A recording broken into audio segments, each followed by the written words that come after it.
Hey guys, welcome back to the Mad House Garage. On this episode, we're taking the wheels apart again.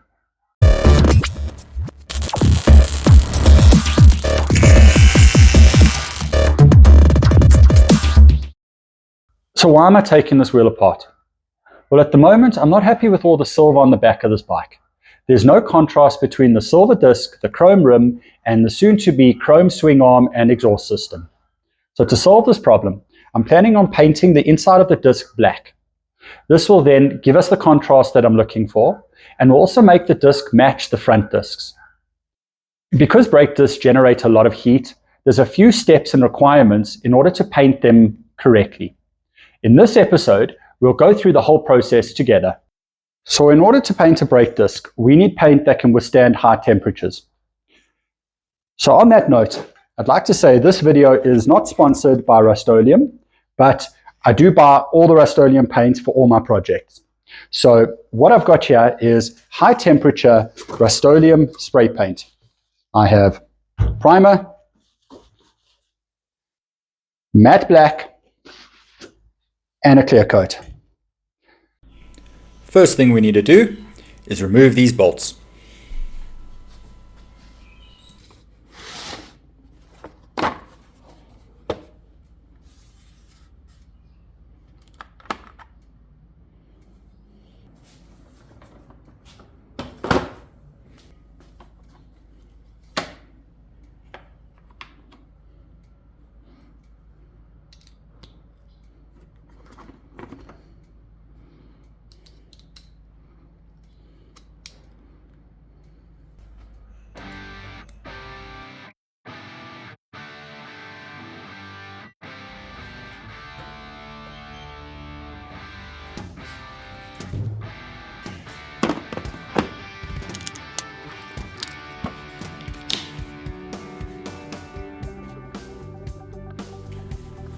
For this disc, I've decided not to paint the outside area where the brake pads will make contact with the disc.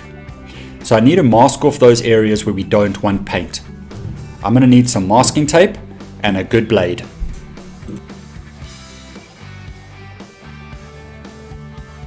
Before we start masking, we need to make sure that the brake disc is as clean as possible. So I'll start off by cleaning it with a degreaser.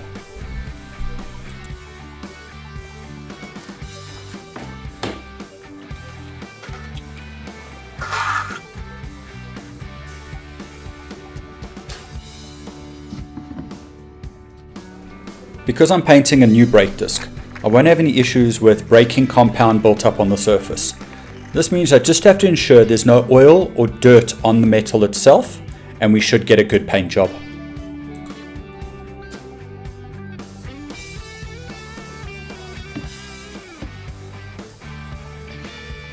Now that the disc is clean and dry, we can start masking off the areas we don't want any paint on.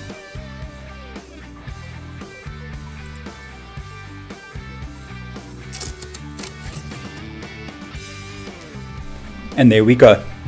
I've masked up all the areas we don't want to paint.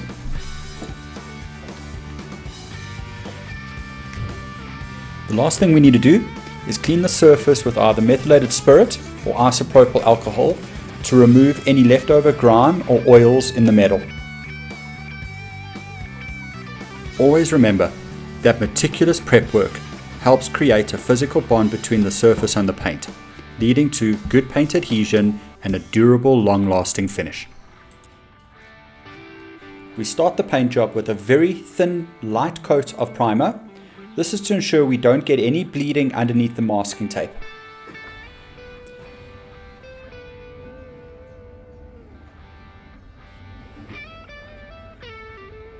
After a few minutes, we give it a second coat of primer, a little bit heavier or thicker than the first coat.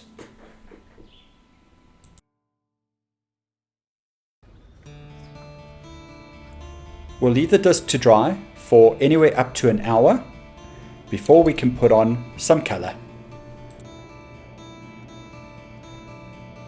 We then apply the black paint in thin light coats. This will ensure that we get a good consistent finish with no runs. I gave this part 3 light coats with about 15 to 20 minute intervals between the coats. To finish it off, we apply our high gloss clear coat.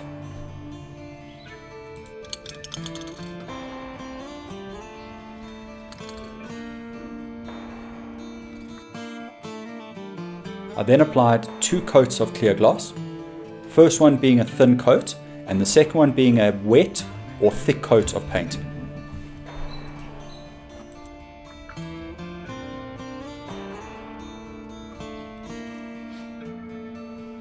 After about 2 hours of drying, I decide to remove all the masking tape.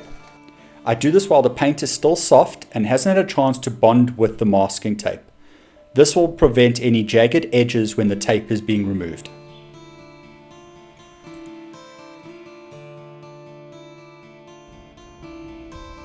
And now comes my worst part. I have to leave it for 2 days to dry and cure. That means 2 days of being patient and watching paint dry. Several days later.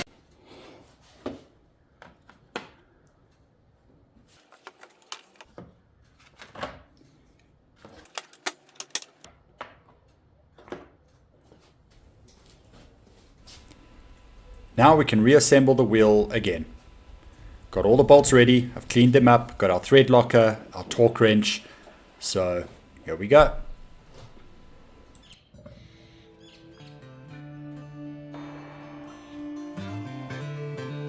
According to the manual, we need to put 1 drop of blue thread lock on every bolt.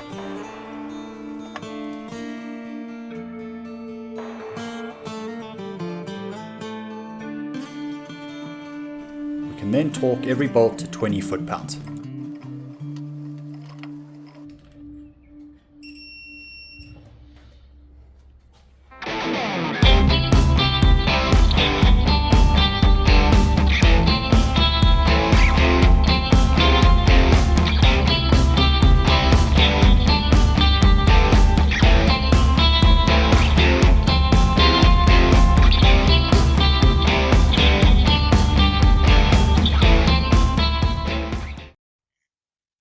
And there we have it. The brake disc is back on the wheel.